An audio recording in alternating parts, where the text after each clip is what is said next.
Welcome to the best investment writing, your gateway to the minds of the world's most respected investors. Join us as they unveil the insights gleaned from their tireless research, providing you with invaluable perspectives to enhance your own investment journey. All opinions expressed by podcast participants are solely their own opinions and do not reflect the opinion of Cambria Investment Management or its affiliates. For more information, visit CambriaInvestments.com.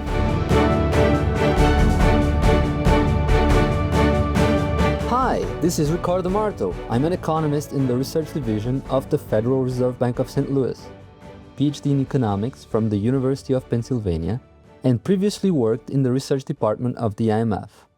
Our research focuses on topics in macroeconomics, economic growth, and industrial organization. If you want to know more about our research at the St. Louis Fed, please visit our page at stlouisfed.org. Now let's get into the episode. I'm going to read a piece titled, What's Driving the Surge in U.S. Corporate Profits, published on April 21st in the St. Louis Fed on the Economy blog. U.S. corporate profits have risen markedly to near all-time highs since the start of the COVID-19 pandemic, both in nominal terms and as a share of national income. This blog post examines the factors and industries that have driven this surge. Corporate profits in national accounts. I use quarterly data on corporate profits from the U.S. National Income and Product Accounts, NIPA, published by the Bureau of Economic Analysis, the BEA. Corporate profits are the second largest component of U.S. national income, after employee compensation, which includes wages and salaries plus employer contributions to pension and insurance plans. As a footnote, national income can be divided into 7 categories: employee compensation, as I mentioned before, proprietor's income, which reflects the income of the self-employed and unincorporated business owners, rental income from housing, land, and natural resources, corporate profits, the focus of this article, net interest and miscellaneous payments, which essentially reflects the difference between interest paid and interest received, and royalty payments, 6, taxes on production and imports, which includes, for instance, excise, property and sales taxes, and custom duties, and 7, items that are smaller in value, such as government subsidies, surplus of government enterprises, and business current transfer payments. The BEA's measure of corporate profits consists of net dividends and undistributed profits from current production for all financial and non-financial firms required to file federal corporate tax return. As a footnote, it excludes dividend income, capital gains and losses, and other financial flows and adjustments. It does include profits from domestic industries, namely income earned in the U.S. by American and foreign-owned corporations, but not income earned abroad by U.S. corporations, as well as profits originating in the rest of the world that are received by U.S. residents, namely dividends from foreign corporations to U.S. investors and firms. This measure is computed with and without inventory valuation and capital consumption adjustment. As a footnote, the inventory valuation adjustment refers to the exclusion from business income of gains or losses resulting from holding goods in inventory. The capital consumption adjustment amends measures of depreciation for consistent accounting at a historical cost and for current cost valuation. In what follows, I focus on profits before taxes on corporate income. Trends in corporate profits.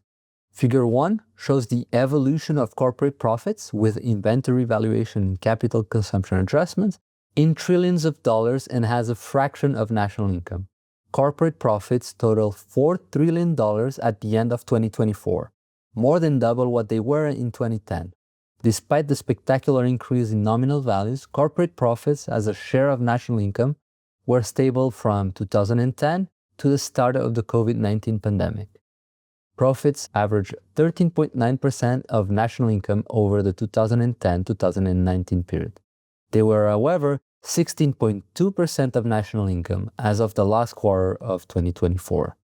Figure 1 shows the U.S. corporate profits and corporate profits as a share of national income from the first quarter of 2001 to the last quarter of 2024, where the red curve shows corporate profits as a share of national income and the blue curve shows corporate profits in trillions of dollars.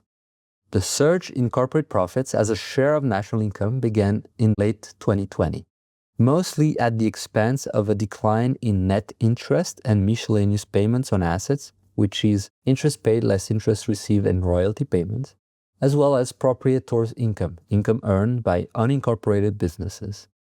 In contrast, employee compensation as a share of national income marginally decreased. It averaged 61.8% of national income over the 2010-2019 period and was 61.6% in the last quarter of 2024. And now turn to the main components of corporate profits as a fraction of national income. After the beginning of the pandemic, dividends from abroad fell, and profits from domestic financial industries, namely from the finance, insurance, bank, and other holding companies, remained fairly stable, as displayed in Figure 2. The recent increase in corporate profits was entirely driven by the real economy.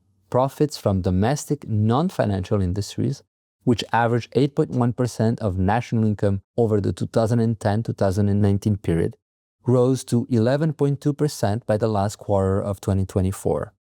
Figure 2 shows U.S. corporate profits for domestic industries and the rest of the world as a share of national income. There are three curves, one for domestic non-financial industries, one for domestic financial industries, and the rest of the world. So which industries drove this increase? Because inventory valuation and capital consumption adjustments are not widely available at the industry level, I examined the corporate profits of domestic non-financial industries without them. Removing inventory valuation and capital consumption adjustments at the aggregate level generally raised U.S. corporate profits by 0.4% of national income over the 2010-2019 period. These adjustments were, however, more noticeable over the past 2 years, suggesting that the revaluation of inventories and depreciation has been larger since the pandemic's onset. To assess the role of different industries, I compute their contributions to the increase in profits of domestic non-financial industries pre- and post-COVID-19.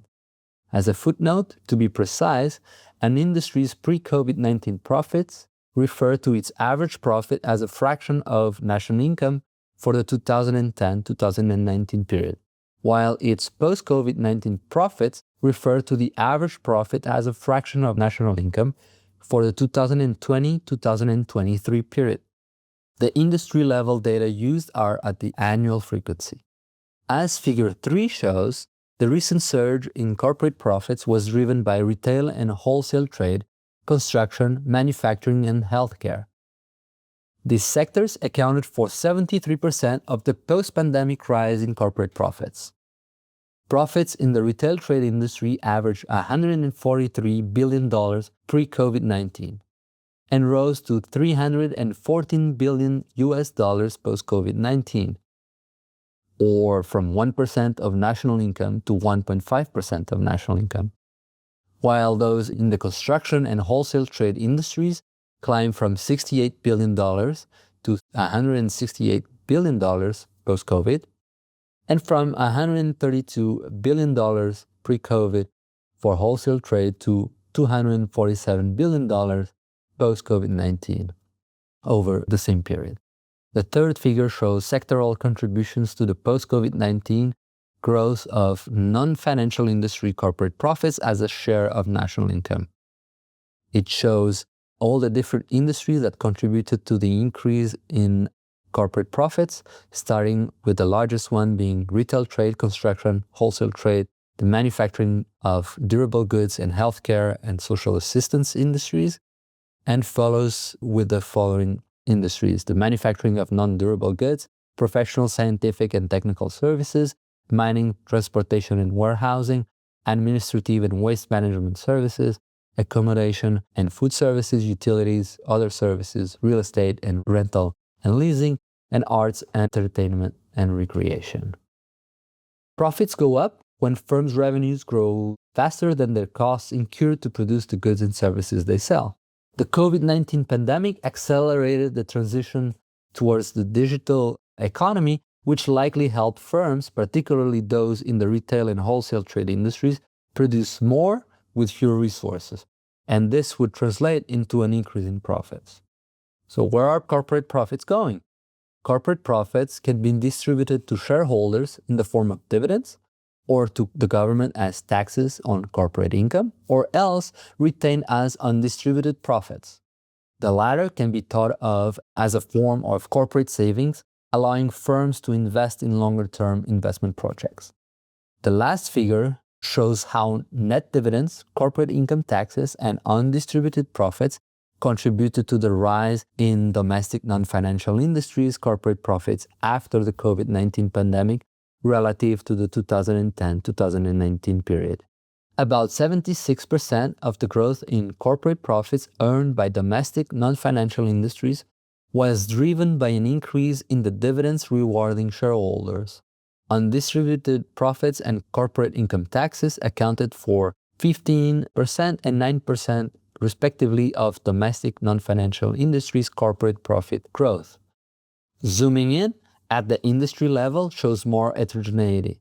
Dividends to shareholders were more significant in non-durable goods manufacturing, retail trade, professional, scientific and technical services, and wholesale trade.